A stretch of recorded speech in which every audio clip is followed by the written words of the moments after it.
Kuda poni itu, ia datang untuk berbagi energi spiritual yang dikumpulkan Xiao Chen. Ada cahaya pagi, dan ada saripati tanaman di siang hari. Ada cahaya bulan di malam hari. Perlahan-lahan ia memahami polanya dan tidak malu-malu seperti sebelumnya. Xiao Chen tidak menangkap Pegasus kecil ini. Pertama, dia tidak percaya diri untuk menangkapnya. Kedua, karena makhluk spiritual ilahi semacam ini, meskipun dia menangkapnya dengan paksa, akan sulit untuk benar-benar membuatnya tunduk. Dia sedang menunggu kesempatan dalam sekejap. Sudah 10 hari sejak dia tiba di pulau misterius ini. Tubuh Xiao Chen yang terluka sudah pulih sepenuhnya.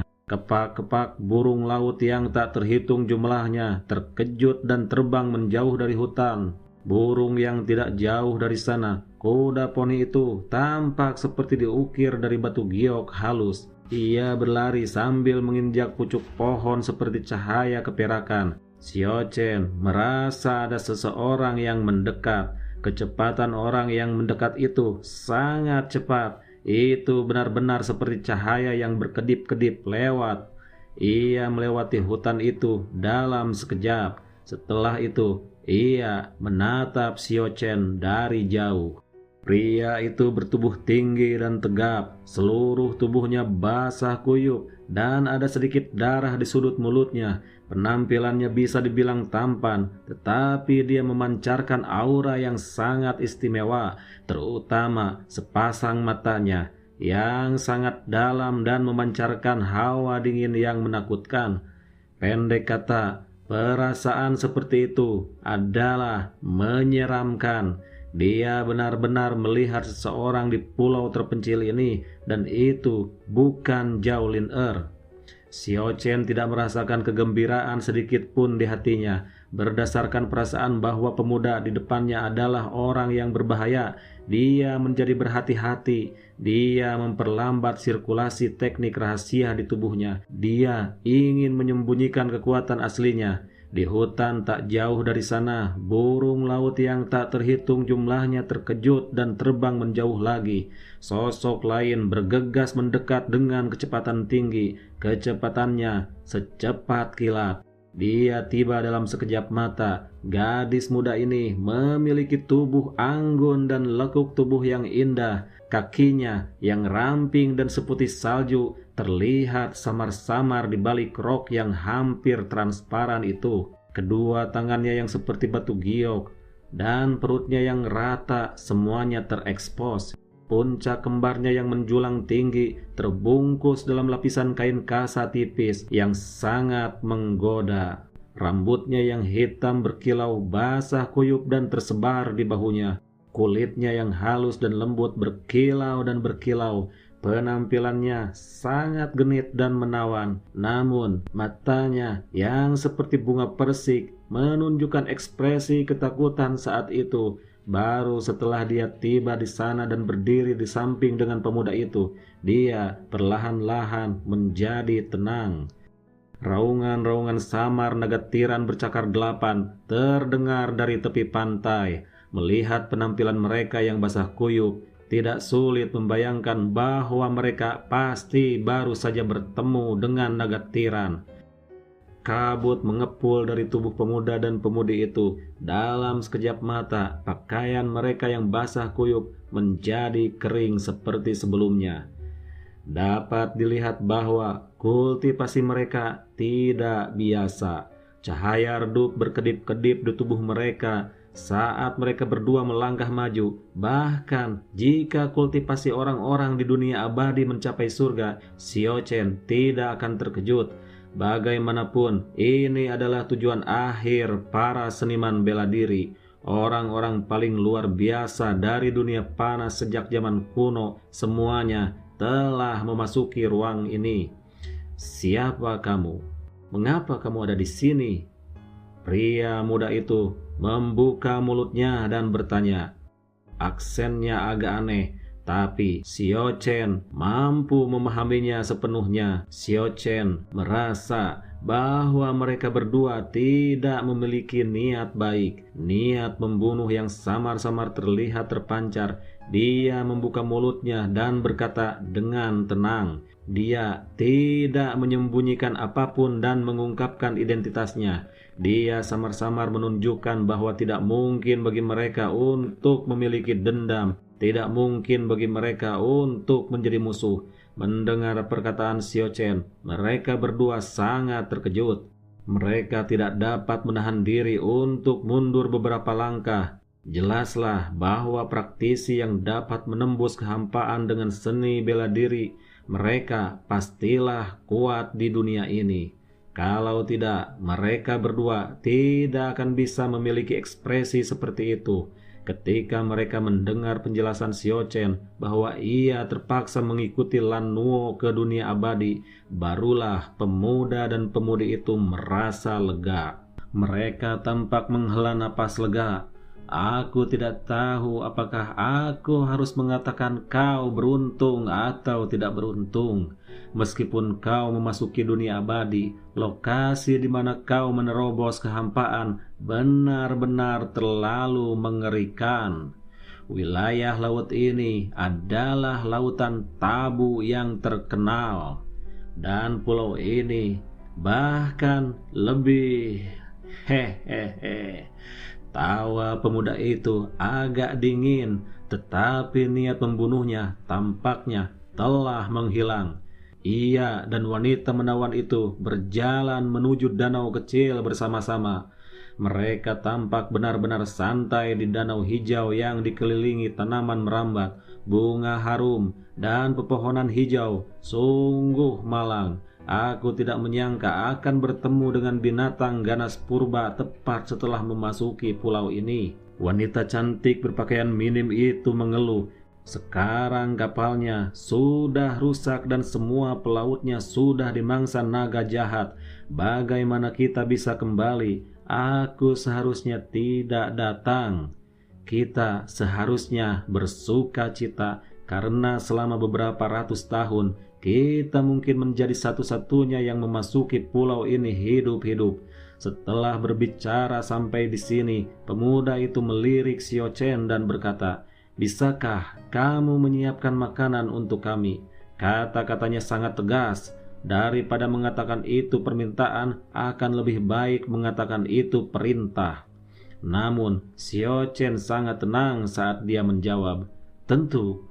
Melihat sosok Xiao Chen yang menghilang, pemuda itu bertanya, "Bagaimana menurutmu?" Wanita mempesona itu mencibir, Terlepas dari benar atau salahnya perkataannya, dia sudah mati. Kita tidak boleh membiarkan siapapun tahu bahwa kita adalah orang pertama yang tiba di sini. Hanya orang mati yang bisa menyimpan rahasia." Pemuda itu mengangguk dan mencibir. Kultivasinya tidak lemah, dia menyembunyikan kekuatannya. Namun akan sulit baginya untuk bertarung melawan salah satu dari kita. Dia pasti akan mati. Akan tetapi, mari kita biarkan dia tetap hidup terlebih dahulu. Kita masih membutuhkannya untuk saat ini. Xiao Chen menatap bibir keduanya melalui dahan dan dedaunan di hutan yang jauh. Setelah beberapa saat, dia berbalik dan pergi. Tak lama kemudian, tercium aroma yang memikat dari tepi danau. Kaki rusa dipanggang hingga berwarna keemasan dan mengilap. Makanan laut dalam panci berisi kerang juga dimasak hingga sangat empuk. Selain itu, di dalam pot kerang tersebut juga terdapat buah leci, nanas, pisang, dan buah-buahan lainnya. Pemuda dan wanita itu menikmati makanan itu dengan puas. Setelah wanita itu minum secangkir air kelapa, dia tersenyum lembut dan berkata, "Terima kasih Saudara Xiao atas keramah tamahannya. Saya Liu, dia Wang Zipeng. Dia senior saya." Senyum sangat menawan di bawah lehernya yang seputih salju. Puncak kembar yang terbungkus kain muslin tipis bergetar tanpa henti. Itu benar-benar memancarkan godaan yang tak terbatas.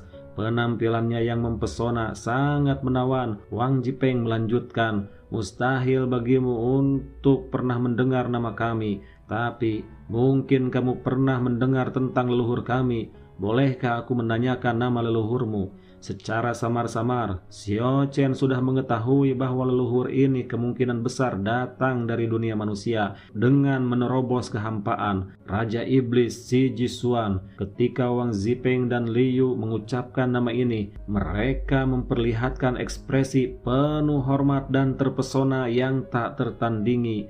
Xiao Chen terkejut. Bagaimana mungkin dia tidak tahu nama ini? Itu adalah salah satu orang paling berbakat di dunia manusia sejak zaman kuno.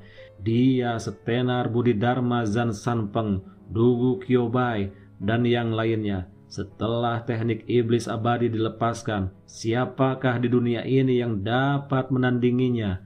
Kemudian, karena dia terjebak oleh cinta embrio, iblis itu pun runtuh. Namun, dengan kebijaksanaannya yang luar biasa, ia mengembangkan hati Dao yang tiada tara dan dengan mudah menerobos kehampaan, meninggalkan namanya yang agung, Dao dan Iblis, Raja Jahat yang tak mati. Melihat ekspresi Xiao Chen, Wang Zipeng dan Liu merasa sangat puas. Nama Iblis memang mengagumkan. Raja Iblis bisa hidup selamanya di dunia ini. Xiao Chen memang sangat bersemangat. Tentu saja, sang pendiri sudah memiliki tubuh yang tidak bisa dihancurkan. Lalu kita jelas masih jauh dari mencapai alam abadi. Dunia makhluk abadi, jauh dari yang Anda bayangkan. Faktanya, tidak banyak orang yang benar-benar dapat hidup selamanya. Saudara Xiao, saya lihat kamu baru saja memasuki dunia abadi. Jadi kamu belum begitu mengerti apapun. Mengapa kami tidak merekomendasikan Anda untuk bergabung dengan cabang kami? Jika Xiao Chen tidak tahu bahwa pihak lain ingin membunuhnya, tentu saja dia akan sangat senang. Tetapi dia hanya bisa berpura-pura bahagia saat ini. Bolehkah saya bertanya apa istimewanya pulau ini? Xiao Chen sama sekali tidak mengerti dunia abadi. Dia punya banyak pertanyaan untuk ditanyakan kepada pihak lain, tapi dia hanya bisa memulai dari pulau yang tidak beradab ini. Spesial, hehehe. Harus dikatakan bahwa itu sangat istimewa. Dibutuhkan monolit ilahi untuk menekannya. Wang Zipeng mencibir dengan sedikit penyesalan, namun dia tidak menjelaskan banyak hal. Liu tersenyum menawan. Sulit untuk dijelaskan dalam beberapa kata. Kamu mengerti perlahan-lahan di masa depan. Dunia ini jauh lebih misterius daripada yang dapat kamu bayangkan. Betapapun aneh dan menakjubkannya hal-hal yang Anda temui, itu bukanlah sesuatu yang aneh pada saat ini. Fluktuasi kehidupan terpancar dari puncak pohon di kejauhan. Ketiganya sudah merasakannya. Mereka berpura-pura menoleh untuk melihat sekilas. Ia melihat seekor kuda kecil yang tampak seperti diukir dari batu giok yang indah. Tubuhnya berkilauan samar dan matanya yang besar berkedip-kedip yang tampak seperti permata hitam. Saat itu, ia sedang mengedipkan matanya yang besar dan berwarna hitam seperti permata. Ia diam-diam mengamati mereka bertiga dengan rasa ingin tahu. Liu berteriak kaget dengan suara rendah. Raja Iblis di atas itu sebenarnya seekor unicorn muda. Jelaslah bahwa dia sangat terkejut. Suasana hatinya berfluktuasi tidak normal. Puncak kembarnya yang menjulang tinggi naik dan turun. Wang Zipeng pun berkata dengan heran, "Aku sudah tahu kalau pulau ini sangat misterius. Tapi aku tidak menyangka akan menemukan unicorn di perbatasan. Adik perempuan, kamu harus pergi dan mencobanya. Kudengar hanya gadis yang suci yang bisa mendekati binatang suci semacam ini." Liu berdiri, sikapnya yang menawan benar-benar menarik diri. Dia tampak jauh lebih bermartabat dan murni. Dia berjalan dengan anggun, perlahan dan anggun. Dia berjalan menuju pohon kuno yang menjulang tinggi. Wush! Unicorn muda itu seperti kelinci yang ketakutan. Ia kabur dalam sekejap, melihat dari jauh, seperti air terjun perak. Dia menghilang ke dalam hutan. Jadi itu disebut unicorn. Kupikir itu Pegasus yang legendaris. Siochen berkata dalam hati. Bisa juga dianggap Pegasus saat masih muda. Ia bisa berlari secepat kilat.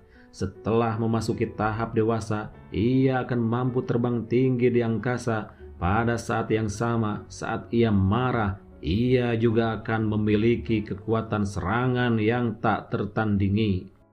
Wang Jipeng tampak sangat menyesal saat berkata, sayang sekali, unicorn muda itu sangat cocok untuk dijinakan. Tapi itu terlalu waspada. Liu mendengus dingin. Wajahnya dipenuhi dengan ketidaksenangan saat dia kembali dengan perasaan tidak senang. Wang Jipeng sudah selesai makan. Dia menoleh berkata kepada Siochen, ketika saatnya tiba, kami akan membawamu pergi dari sini. Namun dia tidak dapat melakukannya sekarang. Pertama, kita harus masuk lebih dalam ke pulau itu.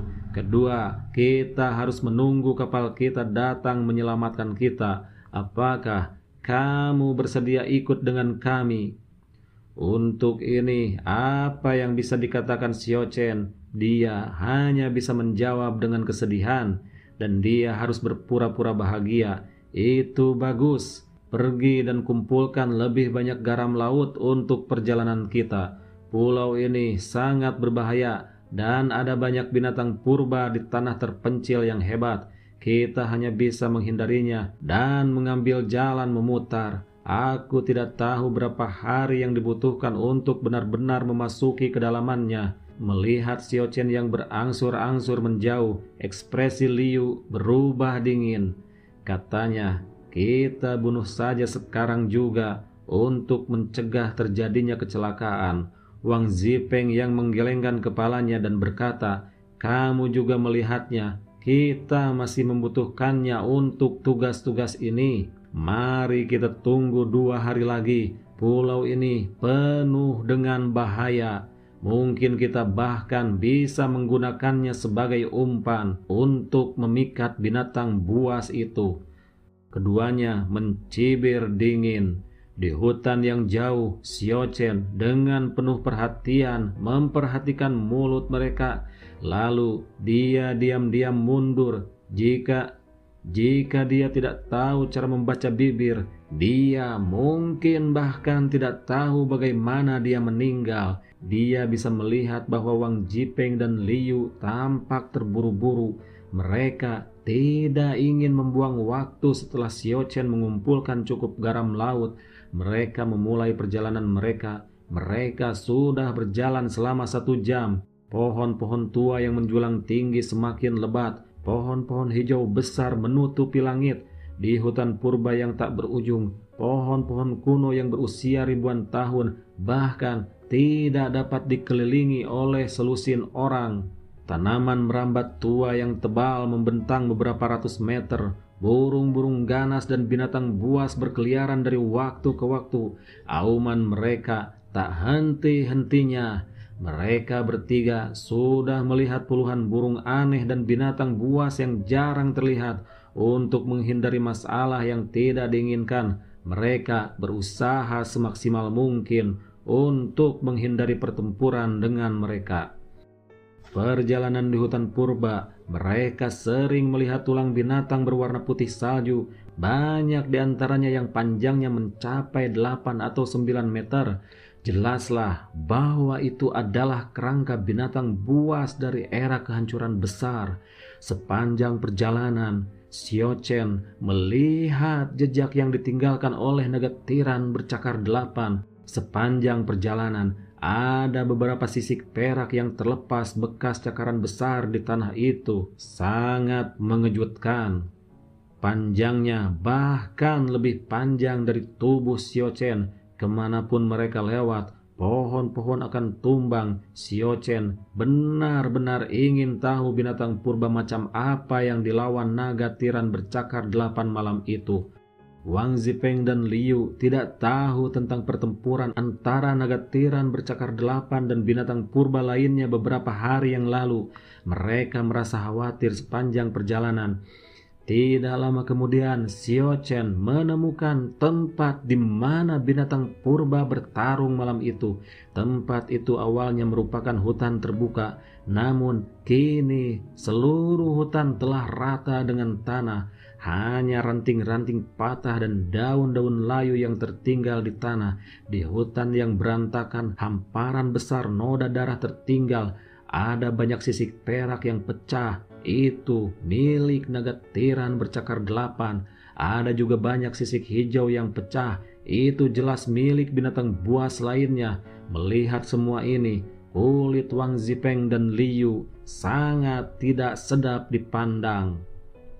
Mengikuti arah di mana binatang buas lainnya pergi, mereka mengikutinya hingga jarak tertentu. Mereka mendapati binatang itu tampak berjalan dengan 2 kaki. 2 bekas cakaran besar bergantian saat ia bergerak maju. Mereka tidak terus mengejarnya. Mereka berbalik ke arah lain. Jika mereka bertemu dengan binatang buas itu, mereka akan mati tanpa tempat pemakaman. Namun, setelah terus-menerus mengubah arah, mereka bertiga menemukan jejak-jejak yang ditinggalkan oleh binatang buas itu. Ada jejak yang ditinggalkan oleh binatang buas itu. Sepertinya ini adalah wilayah tempat tinggalnya. Ini bukan pertanda baik. Mereka telah menerobos masuk ke tempat di mana seekor binatang buas kuno yang mengerikan berkeliaran. Saat matahari terbenam, mereka bertiga menemukan tebing setinggi 100 meter di depan mereka. Hutan di sekitarnya relatif lebat. Mereka menemukan untuk memanjat tebing pada malam hari dan beristirahat di sana. Setelah makan malam, sejak terakhir matahari terbenam menghilang dan langit segera menjadi gelap di pulau dengan sejumlah besar binatang buas prasejarah ini. Malam juga dipenuhi dengan bahaya yang tak ada habisnya. Tinggal di tebing adalah pilihan yang bijak. Ketika kegelapan menyelimuti daratan, banyak binatang buas berkeliaran di hutan pegunungan. Raungan binatang buas itu terus terdengar tanpa henti. Malam itu sangat panas. Awan gelap menyelimuti langit di atas pulau, tetapi tidak ada setetes pun hujan yang turun. Begitu gelapnya sehingga orang bahkan tidak bisa melihat jari-jari mereka sendiri. Hutan pegunungan yang tak berujung di kejauhan telah menyatu dengan kegelapan. Mereka tidak bisa melihat apapun dengan jelas lagi. Setelah tengah malam, terdengar suara gemuruh yang keras. Sepertinya seluruh tebing bergetar. Hembusan angin tertiup melalui hutan pegunungan, bercampur dengan aura jahat berdarah. Wang Zipeng dan Liu menutup pendengaran mereka pada saat pertama, membuat mereka merasakan turbulensi udara yang hebat di sekitar telinga mereka.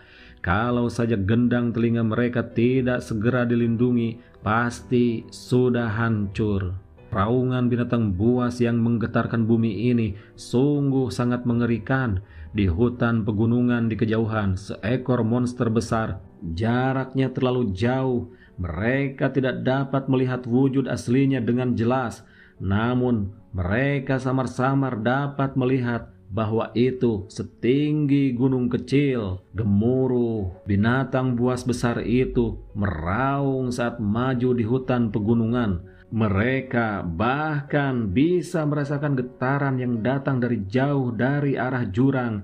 Ini adalah pemandangan yang sangat mengejutkan. Itu pasti binatang buas kuno yang pernah bertarung melawan naga tiran bercakar 8. Binatang buas yang tak terhitung jumlahnya melarikan diri tak teratur. Hutan pegunungan ini dalam keadaan kacau. Tepat pada saat ini, Siochen mulai bergerak. Suara gemuruh memenuhi langit dan bumi. Udara bergejolak hebat dan gelombang suara menutupi segalanya. Tangan kiri Xiao-Chen bagaikan pisau tajam menusukkannya ke dada Liu dalam sekejap.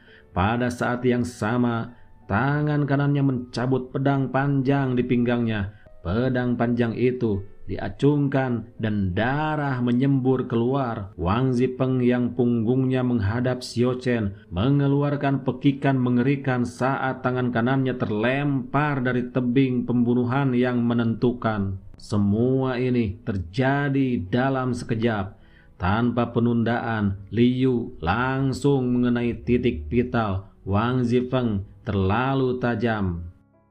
Meskipun kelima indranya tidak mendeteksi apapun, intuisinya yang tajam memberitahunya bahwa bahaya sedang mendekat. Semacam naluri kemungkinannya untuk menghindari pukulan fatal. Namun lengan kanannya hilang selamanya. Xiao-Chen telah menunggu kesempatan emas selama ini. Gelombang suara yang mengerikan itu menyelimuti langit dan bumi. Kelima indra Wang Zipeng dan Liu untuk sementara hilang. Pada saat yang sama, mereka sejenak teralihkan oleh binatang buas yang mengerikan itu. Xiao-Chen akhirnya menemukan kesempatan untuk melancarkan serangan. Jeritan memilukan Liu tenggelam oleh raungan binatang buas yang memekakan telinga. Tetapi dia tidak langsung mati. Dia malah menerkam ke arah Xiao-Chen sambil bergoyang. Pada saat yang sama, Wang Zipeng yang berlengan satu berlumuran darah. Dia melolong sedih saat dia meraih pedangnya dengan tangan kirinya dan menyerang Xiao-Chen. Mereka sangat menyesal dan marah. Mereka tidak pernah menyangka bahwa orang yang mereka kira akan mati justru akan memanfaatkan kesempatan yang begitu singkat untuk membunuh mereka. Di tengah kegelapan malam, Xiao-Chen tampak sangat tenang. Pedang panjang di tangannya bagaikan pelangi yang memancarkan cahaya yang menyilaukan. Tanpa ragu, ia memenggal kepala Liu yang sedang sekarat dalam sekejap. Di tengah cahaya pedang yang menyilaukan, kepala Liu yang melayang dipenuhi dengan kenangan dan ketidakpercayaan. Wajahnya yang cantik dipenuhi dengan penyesalan yang mendalam saat dia jatuh ke tebing. Darah menyembur keluar dari mayat tanpa kepala itu. Bahkan jika dia adalah wanita tercantik di dunia, Xiao-Chen tidak akan menunjukkan belas kasihan. Musuh adalah musuh. Dia tidak akan goyah dengan alasan apapun. Awan gelap bergejolak tinggi di langit. Petir tiba-tiba menyambar satu demi satu. Dalam kegelapan yang tak terbatas, petir itu tampak sangat mengerikan. Xiao-Chen dan Wang Zipeng bertarung di tebing berbatu. Pedang panjang itu menembus kegelapan bagaikan air terjun. Pada akhirnya, pedang itu tampaknya mengenai petir yang menyambar tanpa henti. Wang Zipeng adalah murid paling menonjol dari garis keturunan Raja Jahat. Kultivasinya sangat mendalam. Sayangnya, salah satu lengannya terpotong. Pada saat ini, darah mengalir deras. Semakin lama, semakin sulit baginya untuk bertahan. Pada akhirnya, dia membuang pedang panjang di tangannya dan melemparkannya dengan ganas ke arah Xiao-Chen. Cahaya pedang itu seakan-akan merobek kekosongan. Xiao-Chen dengan tergesa-gesa menghindari pedang yang sangat cepat dan ganas ini. Pada saat yang sama, Wang Zipeng melemparkan benda lain. Benda itu tampaknya adalah sebuah gulungan. Energi mengerikan menyebar. Mengandalkan intuisinya yang tajam, Xiao-Chen merasakan bahaya besar mendekat. Gulungan itu berkibar tertiup angin dan berkibar seperti gulungan gambar. Pada saat ini, Xiao-Chen benar-benar merasakan ancaman kematian. Dia merasa seolah-olah malaikat maut sedang mendekatinya. Seolah-olah rantai kematian besar telah melihat lehernya. Xiao-Chen dan dengan tegas melompat turun dari tebing. Ini adalah satu-satunya cara baginya untuk dengan cepat menembus aura kematian. Angin bersiul melewati telinganya. Cahaya merah yang mempesona meledak dari tebing berbatu. Setelah itu, cahaya yang menyilaukan itu sepenuhnya menyelimuti puncak tebing. Wang Jipeng yang berlengan satu juga melompat turun tanpa ragu-ragu. Cahaya yang mengerikan menyelimuti puncak tebing. Aura kematian memenuhi langit. Di bawahnya terdapat hutan yang tak berujung. Banyak pohon-pohon tua yang menjulang. Tingginya mencapai beberapa puluh meter. Begitu Xiao Chen menjauh ke semak-semak, ia menggerakkan tangan dan kakinya secara bersamaan, menahan benturan keras itu tanpa henti.